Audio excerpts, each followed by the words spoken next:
안녕하세요. UKS 방송의 문경주입니다.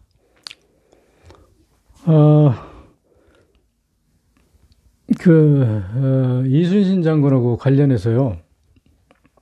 이게 아주 중요한 사실이 있는데, 여러분들은 이거 겸허하게 이제 우리 국민이 지금 속고 있어요. 속고 있는 게 어떤 거냐면, 이게 단초는 이제 유성룡이라고 하는 사람이 아주 내가 보기엔 영 부정직한 정치가인데, 이 양반이 이제 나중에 영의정에서 파직당한 이유가요. 그게 가장 큰 이유가 이순신 장군 같은 행편없는 사람을 삼도 수군 통제사로까지 진급을 시켰고, 그 사람을 등용했다는 데 대해서 이제 책임을 물은 것 같아요. 이제 나중엔 처음에는 이제 선조가 사실은 유성룡이가 허전한 대로 했어요. 허전한 대로 다 했는데, 가만히 보니까 이런 말 들어가지고 안 되겠다 싶어가지고 이제 파직을 시켰는데, 물론 제가 이제 그것만 있는 게 아니고 뭐 여러 가지가 있어요. 몇 가지 있는데, 다른 것은 정치적인 잘못한 거는 유성룡이가 책임져야 될 것은 아니고, 무슨 정책적인 과오가 있었다면 그것은 선조의 책임이죠. 그러니까 옛날에는 왕이 지가 책임이어도 지가 책임 안 지고 밑에 재상들을 문책하고 처벌하는 경우가 왕왕 있어요. 그러니까 유성룡도 그런 케이스 부분도 다분히 있다고 생각하고, 유성룡이 이제 파직하자마자 집에 가서 처박혀가지고 이제 징비록을 쓰는데요. 그 징비록이라는 게 순전히 이순신 장군 위주로 쓰거든요. 이순신 장군이 정부 요인들의 잘못된 점도 들어 있다고 이제 지적을 하는데, 그 징비록 초장에 처음에 서문에서 유성룡이 뭐라고 하냐면, 나는 부끄럽고 역사에 대해서 죄를 졌다. 그래서 부끄러움을 반성하는 의미로 이제 징비록을 쓴다. 이렇게 이제 했는데, 그 사람이 진짜 부끄러웠을 거예요. 왜냐하면 이순신 같은 그런 형편없는 사람을 천거하고 끝까지 두둔했으니까 이제 부끄러웠을 건데, 그것을 솔직히 그렇게 얘기했으면 우리 역사가 이렇게 꼬이질 않는데, 그렇게 안 하고 끝까지 이 사람은 부끄럽다고 하면서도 이순신은 아주 잘한 사람이고 훌륭한 장군이고, 자기가 이순신을 천거한 것은 조선을 구한 것이다 하는 식으로 이순신을 아주 영웅으로 만들었단 말이에요. 그 영웅으로 만들었는데, 이게 이제 처음에는 일본이요. 이제 풍신수리가 죽어가지고 일본 놈들은 이제 조선에서 철수했지 않습니까? 철수하고 나서 일본 조야에서 어찌서 일본의 사무라이라고 하는 칼잡이들이 갖고 또 조청이라는 신무기도 있고, 그런데 조선에는 무기도 변변치 않다는데, 그런 사람, 그런 나라에 가서 어찌서 해전에서만은 고전을 했는지 모르겠다. 그래서 이제 상당히 많이 비판을 했다고 그래요. 근데 일본에서는 먼저도 말씀드렸지만, 이순신이라는 사람을 풍신수길이가 몰랐다고 그래요. 왜냐면 전황 보고에서 이순신이라는 보고 이름이 들어간 적이 딱 한 번 있는데, 그것도 언제냐면 풍신수길이가 죽고 나서 8월 달에 죽었고 11월이니까 얼마요? 9, 10, 11월 약 3개월 후에 노량해전에서 이제 이순신이라는 조선 장수가 등자령 진린도덕을, 명나라의 진린도덕을 거의 체포하기 직전에 이순신이라는 조선 장수가 와서 도와줘가지고 진린도덕을 못 잡았다. 그래서 이제 그걸 하나 딱 보내서 거기가 이순신이라는 사람이 등장하고, 풍신수길은 죽을 때까지 이순신이라는 사람이 있는지 없는지도 모르고 죽었다고 그래요. 근데 우리나라 현란한 소설가들이 쓴 거 보면, 풍신수리가 죽을 때 이순신이 때문에 해군에서 져서 죽었다고, 내 이놈 악쓰다 죽었다고 그런 얘기도 별로 거짓말을 다 하는데, 우리나라 이 소설가들이요, 참 옛날부터 글 배운 사람들이 문제라고 그랬는데, 지금도 마찬가지고 이 글 배운 사람들이 이순신을 갖다 아주 현란하게 영웅으로 지금 묘사하고 있지 않습니까? 그래서 이게 전 거기에 대한 상당한 문제점을 이제 느끼고 있는데, 그래서 결국 이제 풍신수길이가 죽어서 일본군이 물러갔고, 그러고 나서 이제 궁금해하던 차에 유성룡이가 이제 징비록이라는 걸 썼는데, 써가지고 이 사람이 어떻게 해서 일본으로 보냈는지는 모르겠는데, 얼마입니까? 1695년인가? 1695년. 1695년, 97년 후에 1695년에 그 징비록이라는 걸 일본 그 야마모토 출판사라고 아주 그 당시 굉장히 큰 출판사라고요. 거기서 이제 출간을 했죠. 출간을 해가지고, 일본 아주 조야에서 그 책을 많이 팔렸다고 그래요. 그 책이. 그래가지고 그 책을 보고, 이게 조선에는 이순신이라는 그 훌륭한 장수가 있고, 또 판옥선이라고 하는 아주 그 요새화된 그, 배가 있었다. 그래서 일본이 졌다. 그래가지고 그때 우리나라에서 그 판옥선을 이제 원균이 패해가지고, 몇 개 뺏겼죠. 뺏겼는데, 그것을 일본인들이 끌어다가 어디다 놨냐면, 일본 무슨 항구역 어디, 부관, 하여튼, 일본의 무슨 큰 항구에다 갖다, 해군 항구에다 정박해 놓고, 그걸 가지고 연구를 했다고 그래요. 이 조선이 이 판옥선을 가지고 싸웠기 때문에 우리 일본이 졌다. 그러니까 앞으로도 우리 일본이 이런 거 이제 연구해서, 배를 다시 만들어야 된다 해가지고, 그 여파가요, 그 사람들이 그렇게 해가지고, 그걸 한 500년 동안, 400몇 년 동안 연구해가지고, 347년인가 하여튼 연구해가지고, 나중에 2차 세계대전 때, 그 야마모토라고 하는 항공모함까지 만들었잖아요. 그 배가. 그래가지고 그 배들을 막 튼튼하게 만들고 이래가지고, 그게 러일 전쟁에서도 일본이 해군 전쟁에서 당당하게 그 러시아를 눌렀지 않습니까? 이겼지 않습니까?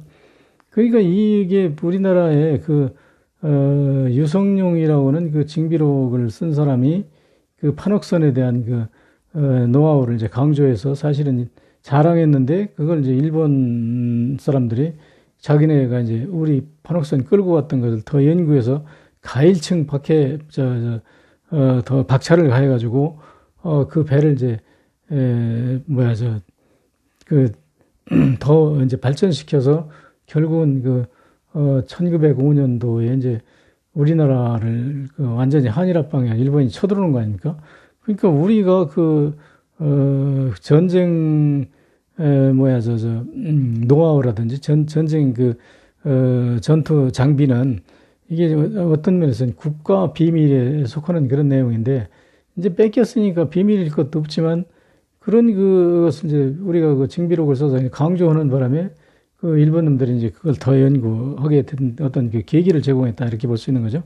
하여튼 그래서 이제 유성룡이가 그런 목적으로 쓴 건 아니기 때문에 그렇다 치고, 그래서 이제 유성룡이가 결국은 징비록을 써서 1695년도에 일본 야마모토 출판사에서 출판을 해가지고 센세이션을 일으켜가지고 일본에서 비로소 이제 조선에 이순신이라는 훌륭한 장군이 있었다. 그러니까 이 장군에 대해서 연구를 하자. 그래가지고 걔들은 조금 좋으면 다 신이라고 하잖아요. 걔들이 이순신 이제 신으로 받들어가지고 일본 해군 사관학교 이런 데서 큰 전쟁에 나가려면 이순신한테 제사 지내고 나오고 그렇다고 하잖아요. 그러니까 이순신은 이제 그때부터 이제 일본이 이제 우상화 시키는 거죠. 우리도 이제 덩달아서 그렇게 하는데, 그래서 이제 1695년에 징비록을 이제 그렇게, 일본이 출판해가지고 이순신을 띄웠고, 이순신을 띄운 목적은 이순신은 훌륭한데 조선 정치하고 이제 선각자들은 아주 나쁜 놈들이다. 이건 그놈들 때문에 조선이 망했다. 그래서 일본이 침략해서 재지배해야 된다고 하는 게 이제 일본의 논리거든요. 그래서 1차로 그렇게 띄웠고, 2차는 언제냐면 1936년도면 걔들이 이제 1910년 정도에 일본이 이제 쳐들어온 걸로 보는데, 36년 동안 했으니까 거의 일제 말기죠. 일제 말기 다 되는데, 이때 조선 역사를 전부 다 깡그리 바꾸고 조작한 사람이 누구냐면 이마이니시라는 사람인데, 일본은 침략하는 데 있어서 두 가지 침략을 해요. 하나는 무력에 의한 침략이 있고, 하나는 조선의 정신과 혼을 바꾸는 그런 전략이 있거든요. 근데 이마이니시라는 사람이 어떤 사람이냐면 조선의 역사의 혼을 아주 일본식으로 이제 바꾸는 그런 사람이거든요. 그 밑에 있던 사람이 조수가 아주 철저하게 그 이만희 씨를 보좌한 사람이 이병도 박사라는 사람인데, 이 사람이 이제 당대의 그 박정희까지 아주 우리나라의 그 최고 석학으로 인정해가지고 우리나라의 모든 교과서를 그 이병도가 다 검수했잖아요. 그러니까 이게 우리나라는 그 완전히 친일 사상에 아주 뿌리까지 다 배인 나라죠. 그래서 이것을 이제 1936년에 이병도가 그 안동에 있는 화해마을 유성령 본가에 가서 유성령 본가에 저 서고에서 이제 잠자고 있는 그 징비록을 가서 카메라 들고 와서 전부 사진 찍죠. 한 장 한 장 사진 찍어가지고 이것은 이제 출판을 해요. 뭐냐면 조선사, 제 11집인가 해가지고 징비록을 이제 편찬하는데 그게 무슨 조선을 자랑하고 조선을 우회해서 하는 게 아니고 전부 이순신이라는 사람은 일단 훌륭한 사람이잖아요. 그 전쟁에서 이겼으니까 우선 그 명량해전에서 이겼으니까 이기면 어떻게 이겼더니 하여튼 이긴 사람이 다 편이에요. 그러니까 이순신은 훌륭한데 조선의 그 정치적인 선각자 이런 건 아주 이건 행편없는 놈들이다. 그러니까 다시 얘기하면 걔들이 이제 그것을 출판한 그 배경이 뭐냐면 우리 조선의 젊은이들이 독립운동하는 사람들의 요설에 넘어가서 그 독립군이 되면은 이순신처럼 실컷 싸우다가 나중에 결국은 일본한테 죽게 된다. 그러니까 그런 어리석은 짓을 하지 말아라 하는 그 어떤 그 이제 애국 사상이거든요. 친일 사상으로 이제 바꾸는 그런 작업이죠. 그래서 1936년도에 이것을 이제 그 출판한 사람이 바로 일본의 그 최고의 그 정신적인 침략 지도자 이만희 씨에 의해서 이병도가 가서 사진 찍어가지고 이제 출판한 거 아닙니까? 그래가지고요. 그 다음에 이제 1969년인가요? 1969년쯤 되겠네요. 그때 11월 7일인가 그 징비록을 국보 제132호로 지정을 해요. 누가? 친일파인 박정희가. 그러면 이것은 이렇게 봅시다. 1차적으로 유성룡이라는 사람이 그 이순신을 칭찬했어요. 칭찬했는데 이것을 2차로 그 1695년도에 97년 만에 이제 일본 야마모토 출판사에서 출판해가지고 그냥 일본에서 이제 이순신을 연구하는 자료로 만들었고 또 이순신의 그 사상이 아주 훌륭하니까 징비록이 훌륭하다고 썼으니까 당연히 일본은 훌륭한 걸로 보죠. 이렇게 훌륭한 사람이니까 일본 군도 이런 정신을 함양해가지고 우리 일본의 국력을 키워서 다시 조선을 치자. 그래서 이제 사실은 이제 결국은 우리가 1910년대에 이제 일본한테 이제 나라를 뺏기는 거 아닙니까? 그래서 이제 그렇게 됐고, 그 다음에 이제 친일파가, 전 친일파였던 박정희가 일본, 대일본 제국을 해서 사쿠라 꽃처럼 깨끗이 지면서 대동아 전쟁을 승리로 이끌겠다고 하는 박정희의 연설은 지금도 일본에서 아주 유명하잖아요. 그러니까 박정희가 이제 못된 징비록을 국보 132호로 이제 지정해 줬단 말이에요. 이게 전부 일본에 의해서 출판을 하고, 이제 쓰기는 유성룡이가 썼지만, 일본에서 출판하고, 친일파 이병도가 앞장서서 이걸, 또 출판하고, 박정희는 그것을, 국보로 지정해주고, 그 다음에 박정희가 이제 돈을 퍼줘가면서, 각 소설가들을 동원해서, 이순신 장군을 막 계속 찬양하는 책을 썼고, 결국은 그게 이제 여러분 아시다시피 명량이니 뭐니 하는 영화, 드라마 해가지고 아주 이순신에 대한 어떤 우리나라 정신 혼을 거기다 다 넣었잖아요. 근데 그러면서 그 배경에는 반드시 조선의 선각자들은 아주 나쁜 놈들이고 행편없는 놈들이고 이순신 하나만 괜찮은 사람이다. 이런 프레임으로 몰고 간 거 아닙니까? 그래서 지금도 나이 드신 분들 무식한 양반들이죠. 이 양반들 얘기하는 거 보면 아주 조선의 선각자들은 아주 나쁜 놈이고 이순신 하나만 그냥 괜찮은 사람으로 그렇게 이제 알고 있단 말이에요. 근데 그거는 아주 잘못된 것이죠. 왜냐하면 그 당시 조선의 선각자들이 나쁜 건 사실이에요. 그러나 전 세계가 다 그래요. 풍시지기로는 그럼 좋은 사람입니까? 일본의 사무라이들은 아주 좋은 사람들이에요. 그 당시는 다 그런 사람들이기 때문에 그런 문화에서 그것을 개선하는 것은 우리가 하는 것이지 일본이 해주는 거 아니죠.